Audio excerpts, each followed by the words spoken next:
Coba deh, bayangin peta dunia yang sering kita lihat. Ada benua-benua, lautan, garis pantai yang khas gitu ya. Rasanya kayak, ya udah dari dulu juga begitu, permanen. Tapi, tahu nggak sih, peta yang kita kenal itu sebenarnya cuma sekejap mata dalam sejarah bumi yang super panjang. Jadi muncul pertanyaan penting nih. Apa peta yang kita hafal di sekolah itu beneran abadi? Jawabannya mungkin bakal bikin kaget. Ternyata sama sekali enggak. Yuk kita lihat buktinya. Nah, lihat ini. Di satu sisi, ini dunia kita sekarang. Familiar banget kan? Tapi, coba lihat sisi satunya. Ini juga bumi, tapi pas puncak zaman es terakhir. Sebuah dunia di mana Inggris itu nyambung sama Eropa, di mana kita bisa secara harfiah jalan kaki dari Asia ke Amerika. Beda banget kan?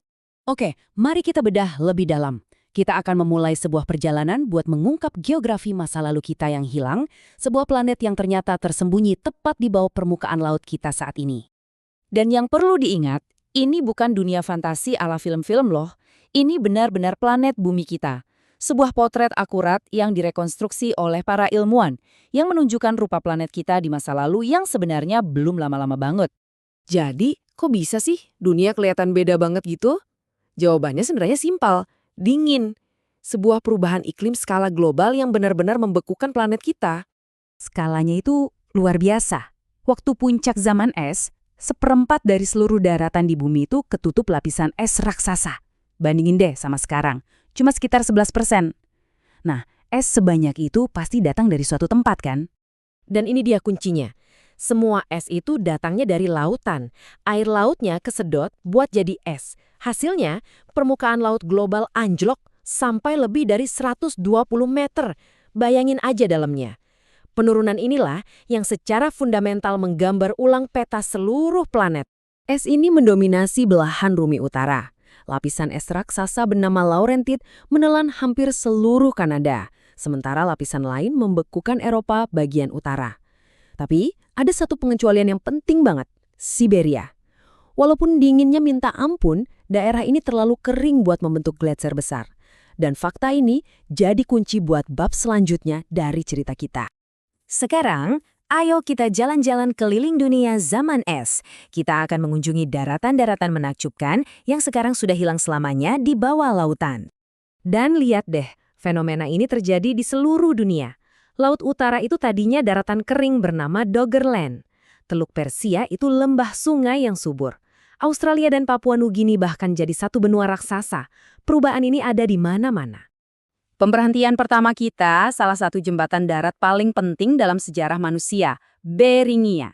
Ini bukan cuma sepetak tanah, tapi ini adalah sebuah gerbang menuju dunia baru. Penting banget buat dipahami. Beringia itu bukan jembatan es yang gersang. Ini adalah padang rumput yang luas dan dingin, yang bisa menopang kehidupan hewan-hewan besar dan juga manusia. Lewat koridor inilah para pemburu dari Asia menyeberang, dan untuk pertama kalinya menginjakan kaki di benua Amerika. Oke, sekarang kita pindah ke belahan dunia lain, ke Asia Tenggara.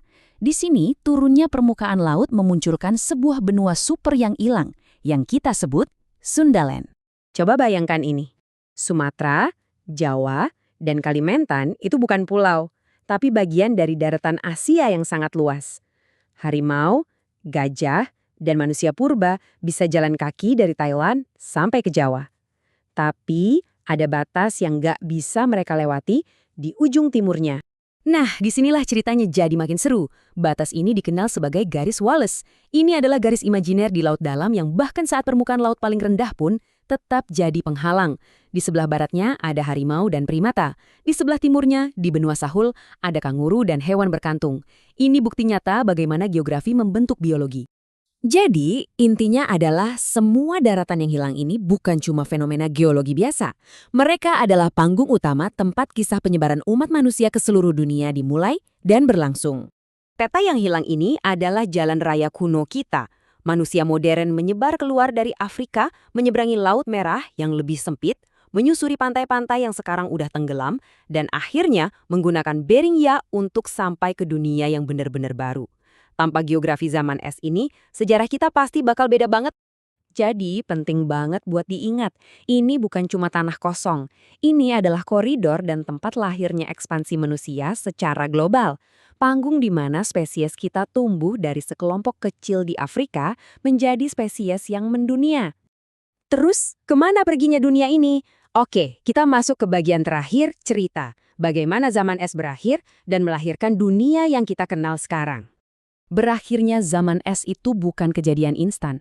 Coba bayangin, hidup di dunia di mana laut naik pelan-pelan, tapi pasti menelan daratan yang udah jadi rumah selama berabad-abad. Karena pergeseran orbit bumi, es mencair selama ribuan tahun, dan laut pun naik, satu persatu menenggelamkan jalan-jalan raya kuno manusia, sampai akhirnya garis pantai modern kita terbentuk. Jadi, pas kita lihat Selat Inggris atau ribuan pulau di Indonesia, ingatlah bahwa kita sedang melihat warisan langsung dari pencairan besar di akhir zaman es. Dunia kita dibentuk oleh peristiwa itu. Ini jadi pengingat yang kuat banget bahwa planet kita itu pada dasarnya dinamis. Dunia kita adalah hasil dari iklim yang terus berubah. Nggak pernah statis dan selalu bergerak. Peta yang kita anggap permanen itu cuma satu bab dalam cerita yang jauh lebih panjang. Zaman es secara drastis menggambar ulang seluruh planet dan membentuk takdir kita. Ini bikin kita jadi bertanya-tanya, dengan perubahan iklim yang sedang kita alami sekarang, dunia seperti apa ya yang sedang kita ciptakan untuk generasi-generasi yang akan datang?